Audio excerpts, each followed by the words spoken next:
Hey everybody, it's John Hope Bryant. I'm live here from beautiful Johannesburg, South Africa. I'm founder, chairman, and chief executive officer of Operation Hope, which includes Operation Hope South Africa. And I'm chairman and founder and CEO of Bryant Group Ventures. I'm also author of the best-selling books, How the Poor Can Save Capitalism, Rebuilding the Path of the Middle Class, The Solution for the 100%, and Love Leadership, the new way to lead in a fear-based world, which is most appropriate for this video. So as viewers sign on, by the way, we've already got over 700,000 views for this series in about a month, so thank you for your support and tell your friends about it. It's sort of an open source university for the empowerment of all. I do it at no cost, and I'm going to try to do it every day when I'm not in meetings and I'm not in airports. When you sign on, you can plug your questions down below. I will answer them in real time. I do these myself. There's no rehearsal. I'm just talking to you direct from my heart and my soul and giving you the benefit of what I've learned after 50 years on this planet, trying to make the world a better place and trying not to get in my own way. So the topic for today is very powerful because we're talking about dreaming through the pain. We're talking about rainbows after storms. You cannot have a rainbow without a storm first. Dreaming and achieving through the pain. So let's get into this. And I see Trip has joined in, and others are joining in. Okay, so let's talk about this. I'm wearing this beautiful shirt. If you know South Africa, you know where this shirt comes from. This is Mandela, Madiba, they call him here in his tribal name. This is his beautiful design shirt, or shirt design after the shirts he wore every day in his struggle for freedom here in South Africa. It was given to me as a gift from Carolyn Young, the wife of Ambassador Andrew Young, and one of my really soul sisters, a really beautiful woman, during our trip here in South Africa. It's gorgeous, and I'm honored to wear it. I normally wear Mandela's prison number on my wrist. You would know that if you see the numbers on my wrist on a bracelet. That's what they are. So Mandela was an attorney and really a brilliant mind who used to wear a suit every day and try to use a structure to change this country. That didn't work so well. He became angry and understandably so, ended up in prison for 27 years. 27 years. Most of us can handle 27 months. We lose our minds in 27 days. He was there for 27 years and really made it Mandela University. To the point where the prison guards began to learn from him, respect him, admire him, and he turned this place, he turned a negative into a positive. He flipped all the paradigms of what being in prison or jail was all about, and really left. They were begging him to leave prison at the end, and he refused to leave. He certainly refused to leave without his comrades and refused to leave without his dignity in place. And of course, we all know the story that he became president of the country and made his jailer his vice president. Essentially, the president of the country became his vice president. What a wonderful story, but it's true, right? Has the added benefit of being true. But let me be something more practical and close to home. A friend of mine here in South Africa, and I'm not going to name names, I don't want to embarrass her, told me a story. This wonderful bright light, but she's got these issues of pain inside of her life. And I was just trying to encourage her and wondering what was going on, and she's wondering about her purpose in life. And you know, she's been raped repeatedly growing up. If you saw her, you wouldn't know it. You would never guess. Raped repeatedly. I mean repeatedly. And raped by her grandfather. Okay? And just to be clear, it's not a black girl. It's not something happened in some tribal thing with townships. No, this is mainstream, successful. You never know. You never know. Highly successful. Raped by her grandfather. I think with knowledge of their grandmother. Abandoned by parents. For like 20 plus years, her and her family. Saw her sister be raped and killed by, add now, a black person, a black man. And was encouraged to hate and encouraged to self-poison. I think that disease is dis-ease. A lot of disease is dis-ease with yourself. And so over, 30 or 40 years, she's been abused by everybody she came across who took her weaknesses and used them as their suggested strengths. But God don't make dirt, and you can't fall from the floor, and rainbows only follow storms. You can't grow without legitimate suffering. And this person ended up adopting 20 plus young girls who have been raped. And because she could relate, right? And she loves them like they're her own, right? And one of the young girls is so I'm in South Africa, so you're gonna have a pause in the broadcasting sometimes. It's just the way it is in the country, but I'm back. So a lot of the children are black children that she has adopted. And some people say, well, how could you do that? How could you adopt a black child when your sister was killed by a black person? She said, that's just stupid. Ubuntu. I am me because you are you. Black people didn't do it to me. They're white murderers just like they're black murderers, right? This person who happened to be black did this to my sister, and I'm going to make a wrong a right. And so she's really changing the universe of energy here by putting love in the world where there's pain. And there's so many stories like that, so many narratives of how somebody's taken a bad thing and put a positive thing in its place. Some of you may not know that I was homeless for 6 months of my life. I may do a video just on this, but when I was 18, I was homeless for 6 months of my life. And you can't fall from the floor, God don't make dirt. You can't fall from the floor.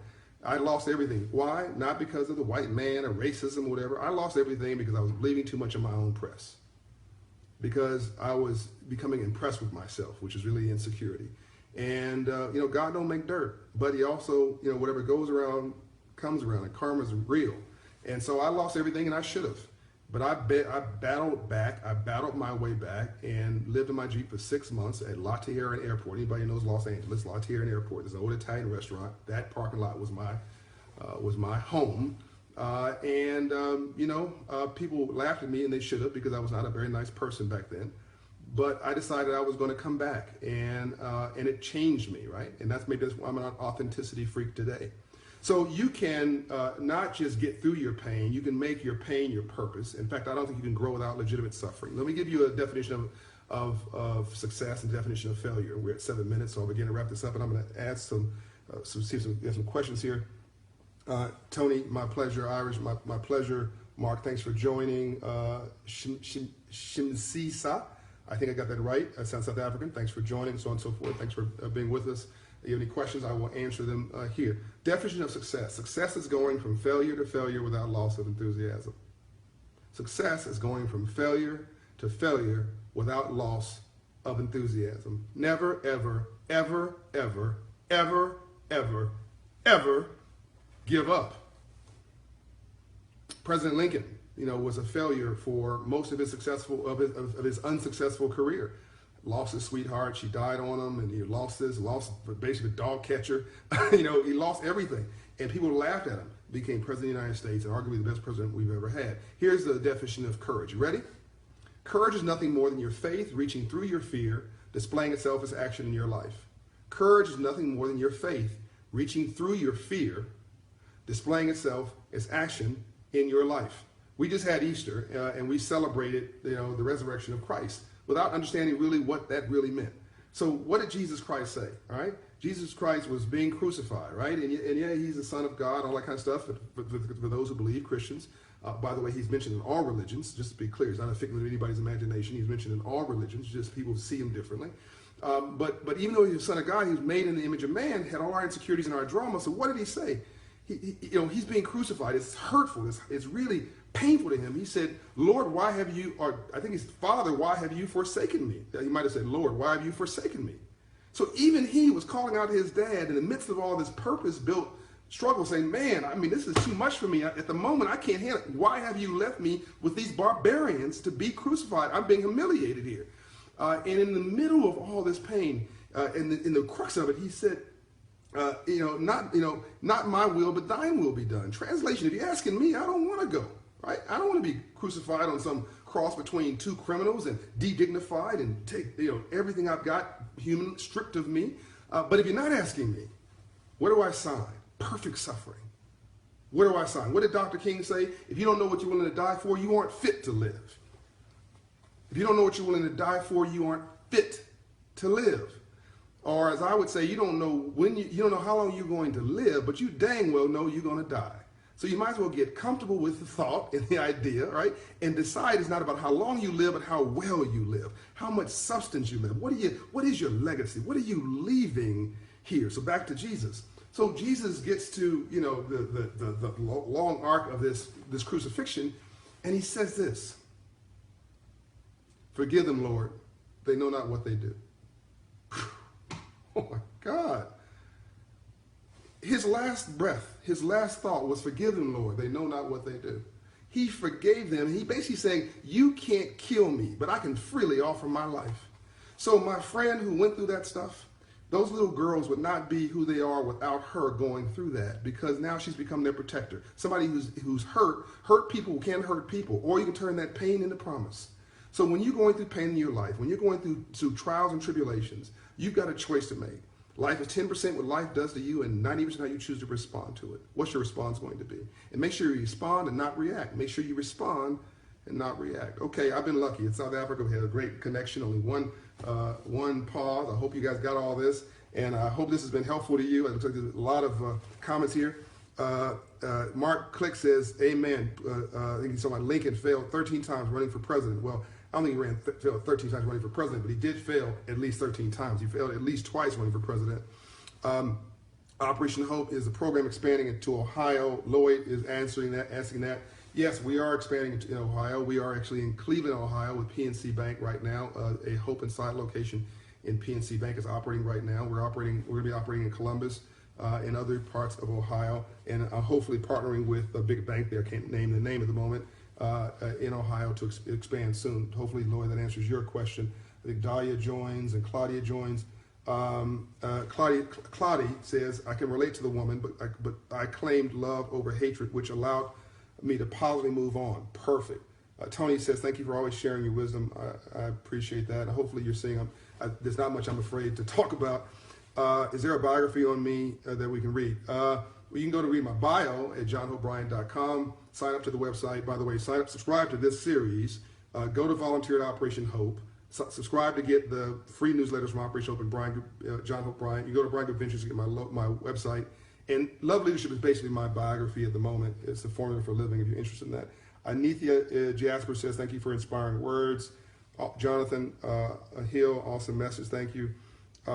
Mark, pain bursts passion. If you hurt bad enough to prosper in life, incredibly. If you hurt bad enough to prosper in life, incredibly. I think I read that properly. Yves, great message. Thank you very much for that. Sandy Jones joins. Okay, so hopefully this is helpful. And I'm going to do one more video for the day. The last one of these videos here about South Africa got over 120,000 views alone. Really touching a nerve about what's going on in this country and what it's going to take to turn it around. It's an incredible country. Everybody should visit here. Everybody should visit Africa. This is a place where everybody comes from. It's a place where the first person walked upright. We are all one. Everything else is an illusion. Love you much. I'm out. Peace.